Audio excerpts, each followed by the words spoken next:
Good afternoon. I'm Brent, Holland, and a good afternoon. We continue today, part two, celebrating Dr. Martin Luther King's famous I Have a Dream speech. Indeed, August 28th, 1963, he gave that speech, and wow, what a speech it was. It is resounding still today. Every time I think of Dr. King and any of the speeches he said, I get goosebumps, and I'm getting them right now just thinking of that speech. We are joined today by Mark Lane. Mark Lane knew Dr. King personally. He was good friends also with Ralph Abernathy, Jesse Jackson. You've heard before, they were all involved in the civil rights movement of the 60s, the 50s, and I would even argue still today. Mark Lane was responsible for organizing the first mass rally in Harlem for Dr. King. Mark Lane. Dr. Eugene St. Clair Calendar of the Mid-Harlem Community Parish, and I said, why don't we invite Dr. King to come to Harlem? And we did, his first appearance, the mass rally. And it was outside of the Hotel Teresa on 7th Avenue on 25th Street, and it's just down the block there from Sugar Ray Robinson's bar. And I went in to see Sugar Ray and said, could we get electrical line from your place? He said, of course. And we got the controller of the city of New York, and Jerosa, who owned he was an elected official of the city.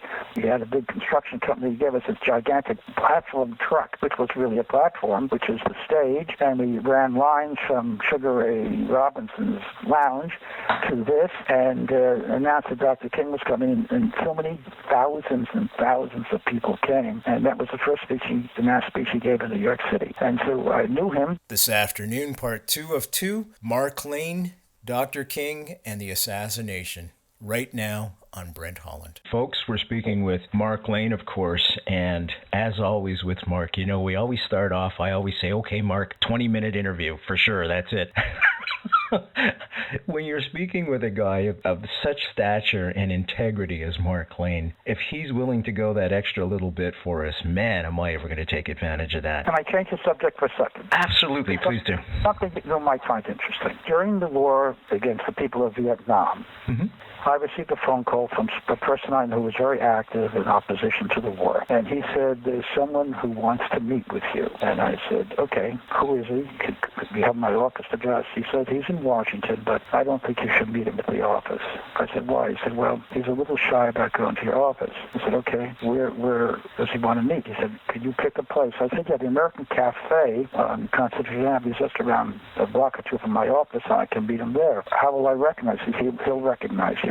So we agreed to meet later that lunchtime, a little before or after lunch, and a very slim, small Vietnamese young man was there, and he said, you're Mr. Lane? And I said, yes. He said, can I talk with you? I said, sure. He said, I'm a pilot in the Vietnamese Air Force. Ah, the Canada story. Okay. Do you know the story? No, but we were supposed to discuss it. If you want to go with that right now, that's great. Okay, it's a story that nobody knows. It's in my autobiography, but it hasn't been published yet. So I'm just going to go to some of the high points here. But he said, I want to apply for asylum in the United States.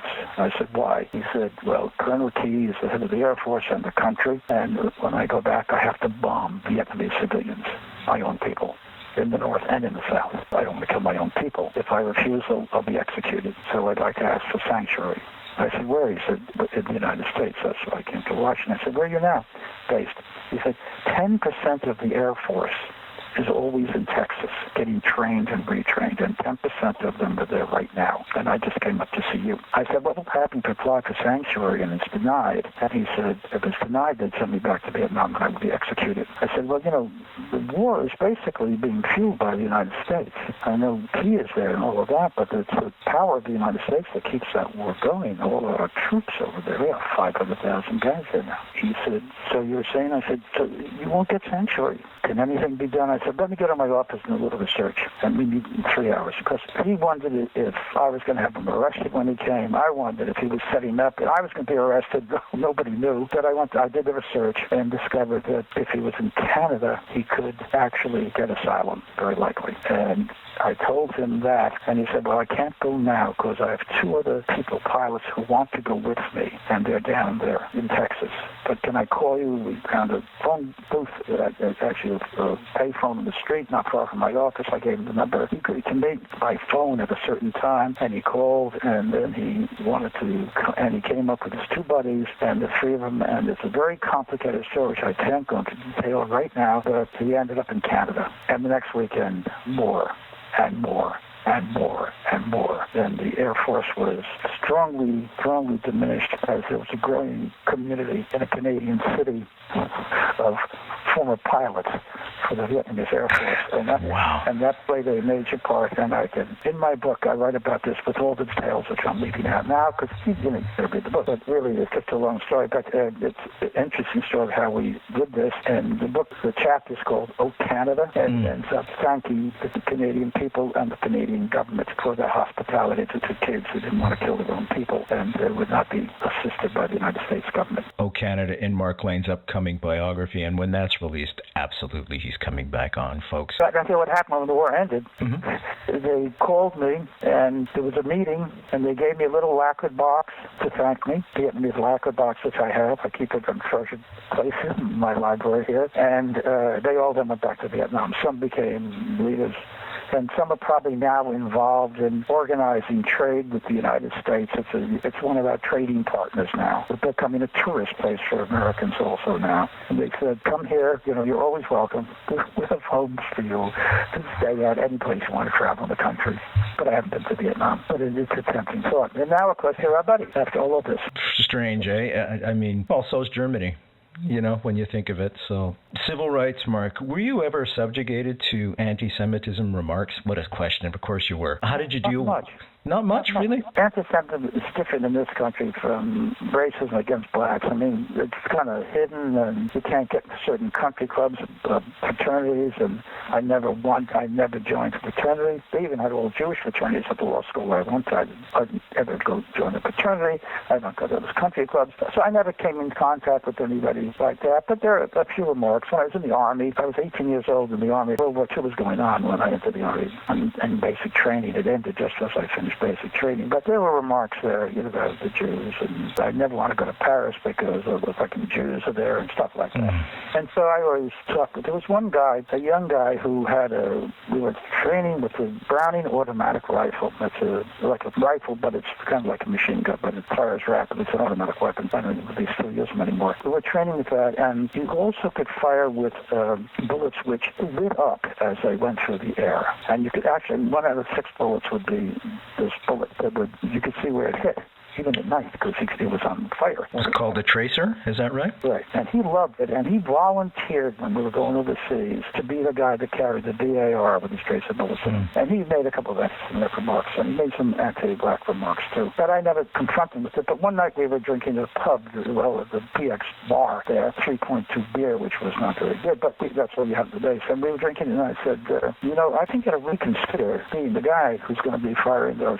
He said, boy, I love it. You can see where the bullets are going. I said, did it ever occur to you that it also pinpointed where the bullets were coming from? Precisely. And anybody out there who you're shooting at has a perfect target. It's, oh my God, I could be killed. I said, yeah, more likely than anybody else, because you're the only one that can be seen. And he withdrew his application to be the BAR guy. Trace Fuller said, he said to me, I owe you everything. You saved my life. I said, I'm not that. What can I do? I said, okay. You made anti-Semitic remarks. He said, yeah. I said, I'm Jewish. He said, really? I said, yeah. He said, I won't do that again. I said, okay, I'm not black, but you've made anti-black remarks, and that really offends me as well. He said, I'll never do that again. Anyway, that's my anti-Semitism story. And you know what? You probably did save his life and changed it as well, so that's a perfect story. Did you ever meet Dr. King? Oh, yeah, sure. Really? I didn't know that about you, Mark. Okay. Dr. King, at the time, he was known to some people. He was not unknown, but he was not very well known at that time. And Dr. Eugene St. Clair Callender of the Mid-Harlem Community Parish and I said, why don't we invite Dr. King to come to Harlem?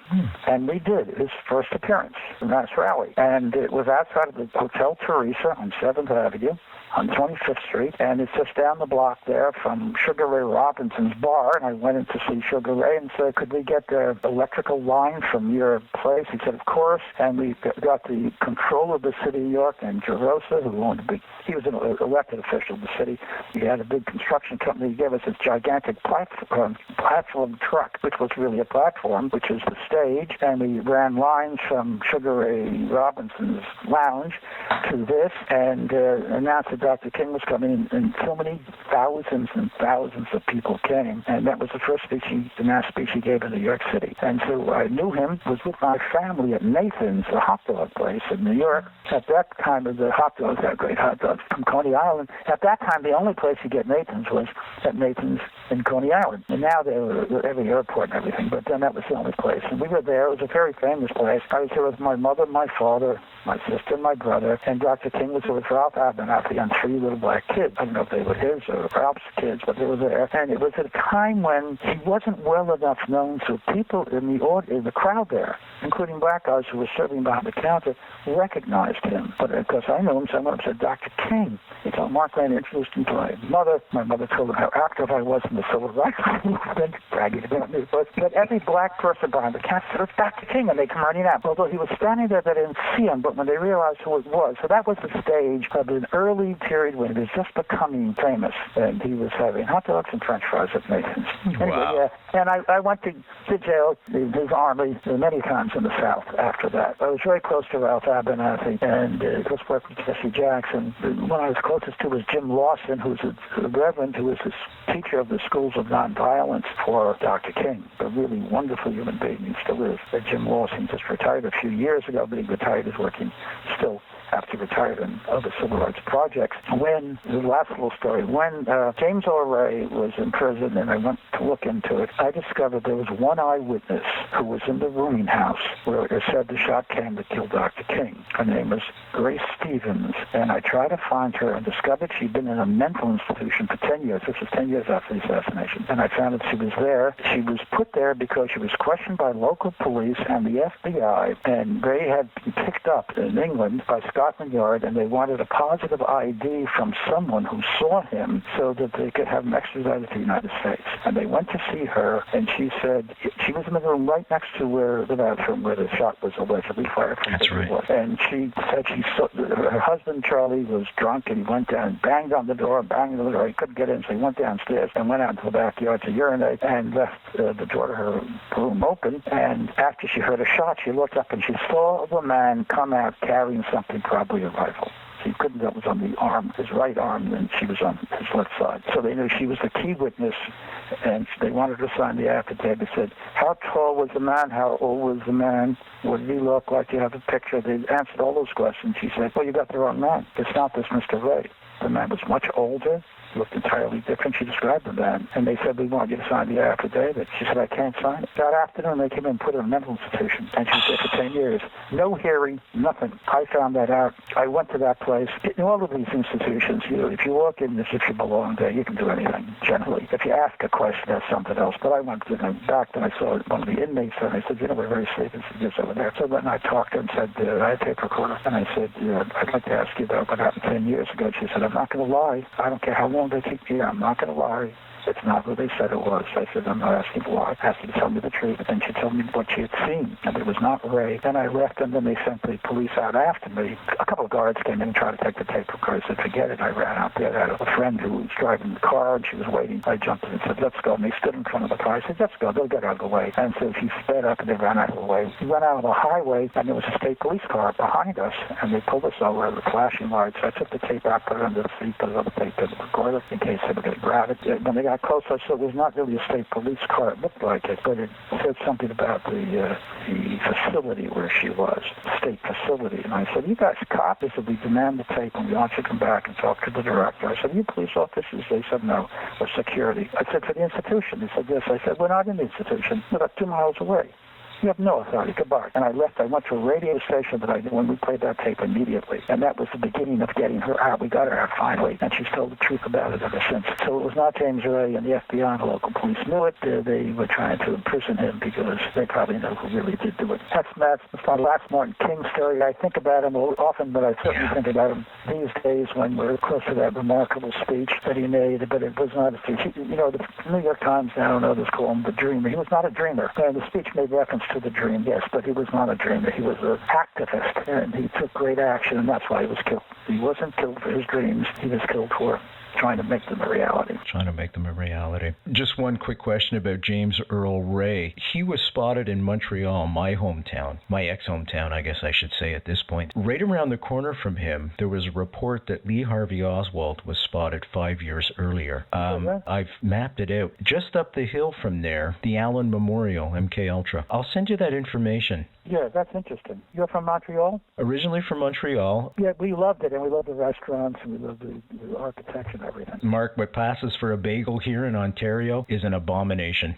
The only place to get a decent bagel in Canada is in Montreal. Well, if I come up there, I'll bring some with me. Be wonderful. Final question. Lasting legacy of Dr. King and the Civil Rights Movement. Barack Obama? I think he really played a part. He was one of the factors that made it possible for Americans to look at black people and think that, you know, they can do anything that white people can do. Dr. King did it better than anybody. I've heard a lot of speakers in my day, and I really loved Mario Cuomo, who was the governor of New York. It was a brilliant speaker, still is. All the great speakers I've heard of, I've never heard anybody like Dr. King. People would stand there, white and black, and they'd listen to Dr. King and say, it's like incredible. The rally we organized, the first one he had in New York City, where we were there, and he said, and now I must close. And people said, no, no, no. It was like a Beethoven symphony. He just wanted to go on and never end. And when people felt that way about a black guy, all of a sudden they thought, this person can be a leader. This person is brilliant. He's a better speaker than anybody ever heard. This guy is just incredible. And I think that Americans, an opportunity for the first time, you know, there were no great role models in the movies. It was Step and Fetch and stuff like that primarily. That's before your time. But, you know, some the black guy playing, I'll get you, I'll take your cigarette. I know. Ashtray for you, that kind of thing. Yeah, and I've seen the old movies. Yeah. Okay, so you know Step and Fetch. Yeah. But now all of a sudden there's Dr. King, who is not a movie character, but a real person, doing things that white people can't do. Speak better, make an analysis, courageous, put his life on the line, speaking about justice, and I think people began to think different from what we had really thought before now. And so, yeah, I think that he helped to pave the way for Barack Obama's election. Where were you when he gave his I Have a Dream speech, Mark? Do you remember? Yeah, I was in New York. I was going to go down. I had a case, and I just couldn't get out of it, actually. So I've been to most of those rallies, actually, almost all of them except that one. But I didn't go to that because I had the case, and I just had to work on it. There's no way to get out of it. Important case. What was the feeling in the country after that speech? Was there a noticeable change? Was it just taken as another rally? Was there something special about it? Oh, yeah, it changed a lot. The reality was altered somewhat significantly, I think, because people, first of all, it was a huge, huge turnout. When we had our bicentennial election here that year, the bicentennial and the inauguration, et cetera, less people came. They had Dr. King talk about civil rights. So it was clear that he was commanding a huge audience, and not all blacks by any means. A huge audience of people had come, and so that was one thing. And secondly, then of course they heard what he had to say, and that was mesmerizing. And it changed things. It helped organize around the country, sure. But he wasn't a dreamer. He was trying to change things, and he did. And he did. He sure. And so did you, my friend. And so did you. Thanks so much. All the very best to you all. Oh, I meant to ask you one last question. I'm sorry. Okay. When you were investigating the Kennedy assassination, did Bobby ever call you and tell you to back off or encourage you? No, but I talked to him after his brother was killed, of course, and I knew him, and we worked together in that campaign when John was elected president. And I called him and said, I'd like to talk with you, Bobby. He said, all right, lunch when? So we talked about that. He said, we're not going to talk about that. And I said, the assassination of your brother? I don't want to talk about that, Mark. I'm not going to talk about that. I said, well, that's what I want to talk about. Then let's not have lunch. Because I'm not going to talk about that. And I never understood it, and I still don't. And he never did. But I don't believe he ever believed the Warren Commission story. No, he didn't. I've heard that now from his family members. Kennedy's operated, I always operated as a guy trying to change things, knowing I had no power. Just going to try to do something. Those guys always operated after absolute control of the situation. He was a senator, and he became a president. He made his brother attorney general. They were all in great positions of power, and that's how they operated. I think Bobby felt that when he got elected president, he was going to change it all. And that's what he told Jim Garrison, actually. Absolutely. Just before he was killed. And I'll tell you, I said that. Jim Garrison, the district attorney of New Orleans, was looking into the Kennedy assassination, knew someone who was a friend of Bobby Kennedy's. There was one guy who was liaison between them. And Bobby sent a message to Jim Garrison saying, I am with you on this question. I don't believe we've been told the truth. And when I'm elected president, I'm going to investigate my brother's murder. And Garrison sent back a message which said, don't say these things privately. Say them publicly. Your life is in danger now.